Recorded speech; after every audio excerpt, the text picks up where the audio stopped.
অবশ্যই রাষ্ট্রপতির পদত্যাগের মধ্য দিয়ে নতুন একটি রাজনৈতিক সিচুয়েশনের দিকে আমরা যাচ্ছি। দেখুন, যে আলোচনা আমি শুনছিলাম, আমাদের সহ আলোচকরা আলোচনা করছেন, এই রাষ্ট্রপতি বিভিন্ন কারণে ঐতিহাসিক হয়ে থাকবেন। তিনি 3টি সরকারের শপথ পড়িয়েছেন। বিভিন্ন সময় উনি দেখেছেন, বাংলাদেশের বিভিন্ন সময় উনি ভালো খারাপ সব সময় উনি পার করেছেন। আপনি যেটি বলছিলেন যে উনি একটি ফিরিস্তি দিয়ে গেছেন। নর্মালি আমরা অতীতে দেখেছি যে রাষ্ট্রপতি জাস্ট 2 লাইনের বা 3 লাইনের একটি পদত্যাগপত্র লিখে পদত্যাগ করেন। তো এবার উনি ওনার আত্মপক্ষ সমর্থন করে অনেক বক্তব্য দিয়েছেন, ওনার ভূমিকার কথা উনি বলেছেন। আমার কাছে যেটি গুরুত্বপূর্ণ যে উনি লিখেছেন যে উনি গুরুতর অসুস্থ। এখন একটি মানুষ যদি গুরুতর অসুস্থ হয়, তাকে তো আসলে হসপিটালে যাওয়ার কথা। উনি হসপিটালে যায়নি, বরং আজকে একজন সাংবাদিক ওনাকে জিজ্ঞেস করছিলেন, উনি বলছেন যে ওনার গুলশানের বাসায় উনি অবস্থান করবেন। জি। তো প্রকৃত অর্থে আসলে উনি অসুস্থ, ওনার সুস্থতা আমরা কামনা করি, কিন্তু উনি বলেছেন উনি গুরুতর অসুস্থ। কিন্তু তার মানে দেখুন, মানে আমরা দেখেছি যে অতীতেও রাষ্ট্রপতি পদত্যাগ করেছে, জি, এবং সবাই ব্যক্তিগত কারণ, অসুস্থতা এগুলো দেখিয়েছে, বা এর পেছনে রাজনৈতিক কারণ আছে। আমরা মানে এই জায়গাটাতে আইনুল স্যার, সেটা হচ্ছে শারীরিক কারণ, ব্যক্তিগত কারণ, এগুলো কারণ হিসেবে কারণ।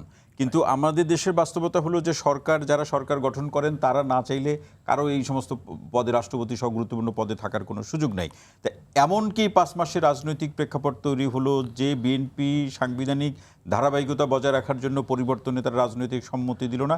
5 মাস এসে কি পরিবর্তন হলো যে এই সাংবিধানিক ধারাবাহিকতার ছেদ করতে হলো? না, এই পদত্যাগের পেছনে অনেকগুলো রাজনৈতিক কারণ আছে, যেগুলো আমি বলার চেষ্টা করছিলাম।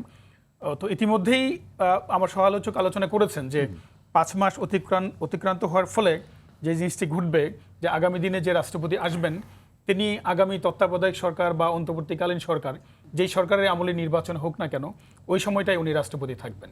ফলে এই সময়ের একটা সুবিধা হয়তো এই বিএনপি সেটি নিতে পারে। রাজনৈতিক চাওয়া পাওয়া আছে এখানে এটি গুরুত্বপূর্ণ হতে পারে। পাশাপাশি আমরা আরও বিভিন্ন জায়গায় যে আলোচনাগুলো শুনছি, যেগুলোর হয়তো ওভাবে সমর্থন আমরা পাইনি বিভিন্ন সূত্র ধরে, বাট বলা হচ্ছে যে উনি সাবেক প্রধানমন্ত্রীর সাথে কথা বলেছেন লন্ডন থেকে, এই কথাগুলো আমরা শুনছি। আবার আরও অনেক আছে, ধরুন যে কোনো সময় সাবেক প্রধানমন্ত্রী দেশে চলে আসবেন, এরকম কথাও বলা হচ্ছে। তো এই সিচুয়েশনে উনি সারেন্ডার করবেন, সেই ক্ষেত্রে রাষ্ট্রপতির পদটি কিন্তু খুব গুরুত্বপূর্ণ। রাষ্ট্রপতি দেখুন, অনেকগুলো মামলাও কিন্তু এখন রায় হচ্ছে, এই মামলাগুলোর রায় এক পর্যায়ে রাষ্ট্রপতির কাছে যাবে। ফলে রাষ্ট্রপতি 5 মাস ছিলেন, রাজনৈতিক কারণে ছিলেন, এখন উনি স্বাস্থ্যগত কারণে চলে যাক, বাট এর পিছনে একটা রাজনীতি আছে, অবশ্যই আছে, এবং এই রাজনীতি সামনে হয়তো আরও পরিষ্কার হবে। মানে এই যে রাজনীতি আছে বলে মনে করছেন বা আপনারা তিনজনই ভাবছেন, সেই রাজনীতি কি বিএনপির যে ক্ষমতায় থাকার ক্ষেত্রে কিংবা দেশের আইনশৃঙ্খলা পরিস্থিতি বা রাজনৈতিক পরিস্থিতি স্থিতিশীল রাখা, রাজনৈতিক ডিউ আনডিউ বেনিফিটের যে প্রসঙ্গ, নিজের লোক থাকলে একরকম, অন্যের লোক থাকলে আরেক রকম পরিস্থিতি হবে, এগুলোই কি মূল রহস্য? এগুলো রাজনৈতিক সুবিধা তো আছেই, মানে ওনার 5 মাস থাকার পেছনে, হ্যাঁ, মানে এক ধরনের স্থিতিশীলতা আপনি বলতেই পারেন, কারণ বিএনপি ক্ষমতায় আসছে, ওনারা ক্যাবিনেট ফর্ম করেছেন, ওনাদের দলের মধ্যে অনেকেই অ্যাসপিয়ারেন্ট আছে যারা রাষ্ট্রপতি হতে চান।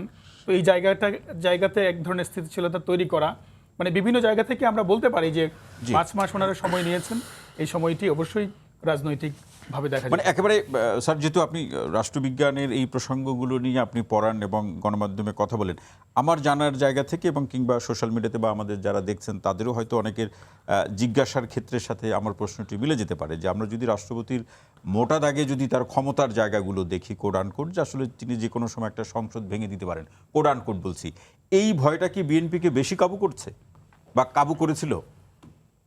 রাষ্ট্রপতির এই পাওয়ারগুলো কিন্তু আছে, মানে যে কোনো ধরনের রাজনৈতিক সংকট যখন তৈরি হয়, তখন কিন্তু রাষ্ট্রপতির কাছে অনেকগুলো দায়িত্ব চলে যায়, এবং রাষ্ট্রপতি তখন বিভিন্ন সিদ্ধান্ত নিতে পারেন। এবং আমি মনে করি যারা সরকারে আছেন তাদের এই বিষয়ে ভয় পাওয়ার ব্যাপার থাকতে পারে।